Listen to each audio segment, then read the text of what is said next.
Talking about loving supernaturally, Jesus told his disciples, "This is how people will know that you're my disciples, if you love one another."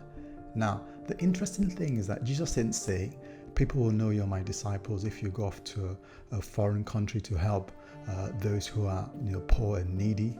He didn't say, "People will know you're my disciples if you can memorize and quote the Bible offhand." Those things are great, and we should endeavor to do those kind of things.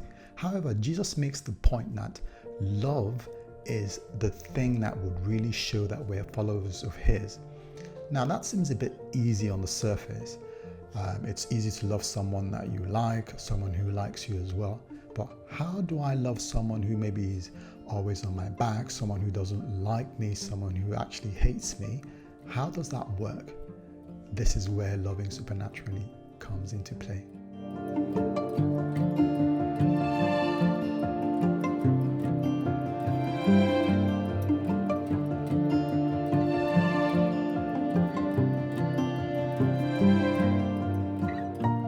Talking about loving supernaturally, how do I love someone who doesn't like me or someone who rubs me the wrong way, so on and so forth?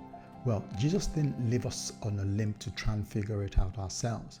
In Romans chapter 5, verse 5, I believe, paraphrasing there, the later part, it says that God has shed his love abroad in our hearts. Now, what does that mean? That means that God has put a reservoir of love in our hearts as believers.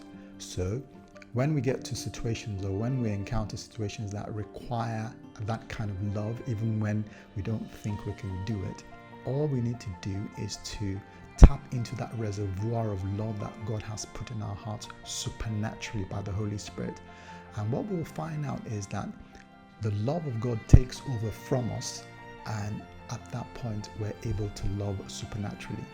So what should we do? We should always remember that we have a reservoir of love inside of us, the reservoir of God's love that's available for us and available to us, so that we can love people supernaturally.